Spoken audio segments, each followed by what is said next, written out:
Olá, caminheiros, paz e bem. Nós chegamos agora no encontro que tem por tema o capítulo 15 do Evangelho de São Lucas. E, como a gente vai ver no nosso material, nós dividimos o capítulo 15 em dois encontros. O primeiro, que a gente vai refletir agora, trata das duas primeiras parábolas. E o segundo tem no seu ápice a terceira parábola, a parábola do Pai bondoso, certo? Para a gente compreender bem o capítulo 15, na verdade a gente poderia começar a olhar desde o capítulo 14 as referências de Jesus em um banquete, porque de fato o contexto destas parábolas elas estão narradas, elas estão situadas num contexto onde há um banquete, onde Jesus está sentado à mesa, né, portanto, e com diversas pessoas, né? É importante a gente perceber que na antiguidade, no tempo de Jesus, a questão do dividir a mesa era muito importante, porque em uma sociedade muito estratificada, dividida em castas, em grupos bem fechados, quando você senta à mesa com outra pessoa, significa dizer que você é um semelhante, você é um igual, você partilha da mesma dignidade daquela pessoa. E como a gente percebe nos evangelhos, e de modo especial no evangelho de Lucas, Jesus partilha a mesa com muitas pessoas que, aos olhos dos religiosos da época, eram pessoas impuras, eram pessoas pecadoras. Por quê? Porque no projeto de Jesus, no reino anunciado por Jesus, os banquetes funcionam como um espaço terapêutico, um espaço de cura, um espaço de acolhida e de misericórdia daqueles que porventura erraram, daqueles que se perderam no caminho, certo? Então, o capítulo 14 e o 15, que é o nosso texto especificamente, vão trazer Jesus sentado à mesa e enquanto alguns procuram ouvi-lo, sobretudo aqui no capítulo 15, os cobradores de impostos e os pecadores, nós temos a imagem dos fariseus e dos escribas como representantes da religião oficial de Israel, que estão murmurando por conta desse fato de Jesus sentar com aqueles que eram considerados pecadores.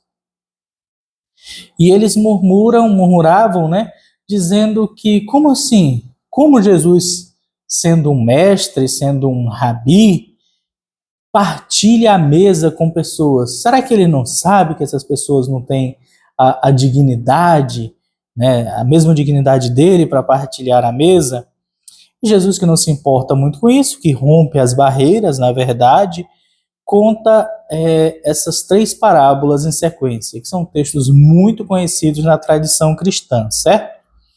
Então, nós vamos lá. É importante a gente perceber, outro detalhe, que o capítulo 15 inteiro é costurado numa lógica, um fio, né, que tece todo esse capítulo, é o da procura, do encontro e da festa, né? Esses três temas, né? Eles permeiam todas as parábolas. E muito embora a terceira parábola seja de fato o ápice do texto, né? Não quer dizer que as outras duas primeiras não tenham também uma beleza muito própria, como a gente vai agora conhecer, né? Então, a primeira parábola diz que começa de um tom provocativo, assim como é típico das parábolas, né? Qual dentre vós que tendo 100 ovelhas e perdendo uma, não deixa as 99 no deserto e vai à procura da que se perdeu até encontrar? Note, aqui nós temos algumas questões. Normalmente, como a gente já leu esse texto várias vezes, se a gente estivesse ouvindo a pergunta, a gente diria eu. Mas a parábola é bela justamente porque ela promove uma inversão da lógica da sociedade. Porque ninguém deixaria 99 ovelhas no deserto, sozinha, correndo o risco de serem roubadas, de se perder mais ovelhas até do que aquela uma única que se perdeu, né? Então, do ponto de vista econômico, a resposta seria ninguém.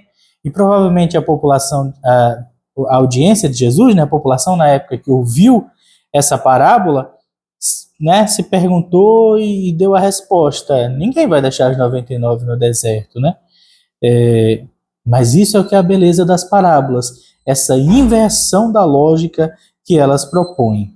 Então, outro ponto interessante ainda aqui é de ver que o pastor parece conhecer muito bem as ovelhas, porque, né, se você já viu uma criação de ovelhas, né, você precisa conhecer muito bem para perceber que apenas uma está faltando, né? Então, é um olhar zeloso desse pastor.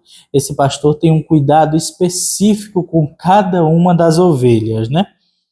E aí a gente levanta outro ponto também sobre essa imagem do pastor, é que o texto não diz, e o pastor não tem como saber onde essa ovelha está. O texto não diz se ela foi para o norte, leste, oeste, sul. Quer dizer, é uma procura quase que como cega, infrutífera, né? Mas mesmo assim, esse pastor é diferente, ele conhece as ovelhas pelo nome, e ele sabe que uma se perdeu, e ele não sabe onde ela está, mas ele deixa as 99 que estão seguras, mas ele deixa elas no deserto, porque ele confia nelas e vai à procura de apenas uma que se perdeu. E quando encontra, segundo o texto, da ovelha perdida também não se fala nada, não diz que ela era especialmente mais valiosa do que as outras, ou nada do gênero. Não se diz que ela queria voltar para o rebanho também, né? Então toda a ação recai sobre a figura do pastor. É porque ele simboliza o próprio Deus, que vai à procura daqueles que caem. Isso na perspectiva de Jesus, né? Que é uma perspectiva também presente no Antigo Testamento, né? Onde Javé Deus é apresentado como o pastor do seu povo, ou depois os próprios reis, né, que vão ser representantes, também vão ser pastores do seu povo. Pois bem, encontra, põe nos ombros, alegra-se, mas não basta encontrar e trazer a ovelha de volta. É preciso festejar, é preciso que todos vejam que a ovelha retornou e, portanto, esse pastor faz uma festa, né, para dizer que a ovelha está de volta. Então, o versículo 7, digo-vos, haverá mais alegria no céu por um só pecador que se arrependa do que por 99 justos que não necessitam de mudança. Esses versículos já vão dando a tônica, já vão marcando que a parábola do filho, que a gente chama de filho pródigo, mas na verdade é do pai bondoso, é a parábola central para aquela audiência, né, para o público que Jesus está contando. Pois bem, aí Jesus narra a segunda parábola. Qual é a mulher que, tendo 10 dracmas, se perde uma, não acende uma candeia, varre a casa, procura com cuidado até encontrá-la? Note que a dracma é uma moeda da época, mas ela não é uma moeda muito valiosa do ponto de vista monetário, cambial, né? Em sua época. Normalmente, essas 10 moedinhas, essa mulher recebe no casamento, né? Então, provavelmente, essas moedas dessa mulher que é muito pobre, que é ela mesma que vai procurar, é ela que vai varrer o chão, é ela que vai arredar os móveis até encontrar. Então, mostra que ela é uma mulher pobre, né? Uma pobre dona de casa, mas talvez ela não tenha um valor muito grande monetário, mas para ela a moeda é importante. Quer seja porque é o seu único tesouro, ou porque realmente ela ganhou essas moedas de uma maneira muito, né, que marcou sua memória e tem um apego emocional a esse presente, enfim, que ela possa ter recebido, né? Então, para quem olha de fora, 10 dracmas não parece que vai, uma só não parece que vai valer todo esse esforço. Mas para essa mulher, aquela moeda é importante. Por isso que ela vai varrer com tanto zelo, vai atrás e vai, quando encontrá-la, vai chamar as amigas, talvez gaste até um valor maior do que o desta moeda, né, para festejar, para fazer ali uma festa, né, digamos assim, com as colegas. Talvez ela até gaste mais, mas do ponto de vista dela, simbolicamente, aquela moeda é muito importante, né? Ela vale muito mais do que o valor que os outros dão por aí, né, para ela. Então, aqui tem uma novidade também muito bacana, é porque, em geral, nós costumamos ver Deus na Bíblia representado por reis, por profetas, por sacerdotes, mas quase nunca representados em uma mulher, né? E aqui também está presente o tema, o fio que costura todo o capítulo 15. Há uma perda, há um encontro e há uma festa. Então, irmãos e irmãs, hoje nós conhecemos as duas primeiras parábolas, né, que Jesus conta, e a gente não pode perder de vista a audiência, que são pecadores, que estão ao redor de Jesus, que querem ouvi-lo, que querem conhecer o que para eles de fato é uma boa nova, né, porque será que Deus é assim, tão bondoso, que larga os que já estão seguros na religião e vai à procura daqueles que se perderam? Será que ele tem esse coração de mulher, de mãe, que mesmo que os outros digam que não tem valor aquilo que se perdeu, para ele é valioso, porque é o seu bem muito querido, e ele vai varrer a casa com cuidado, ele vai procurar com cuidado até encontrar aquilo que para ele é muito valioso, né? Então, para os pecadores, para os cobradores de impostos, que eram tidos como impuros, essa é uma boa nova.